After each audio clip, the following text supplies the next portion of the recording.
फरियाद में जिन्होंने पैसे ट्रांसफर किए इनका ताल्लुक जो बड़े ताजिरों से है।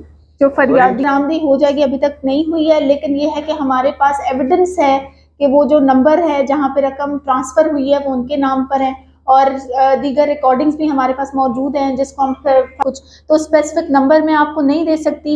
हाँ, उन्होंने हमें लिस्ट ऑफ नंबर जो उनकी मोबाइल से अभी हम निकालते जा रहे हैं, जिसमें हमें पता चल रहा है कि इतनी काफ़ी ज़्यादा आई थिंक 50+ वारदातें अगर उन्होंने की होंगी, जिससे अभी हम डाटा हासिल कर रहे हैं। स्पेसिफिक नंबर मैं माजरत के साथ इस वक्त नहीं रह सकती, जैसे ही कोई स्पेसिफिक डिजिट मिलता है आपके साथ शेयर किया जाएगा। उनको एविडेंस और विटनेस बनाएंगे ताकि केस मजबूत हो।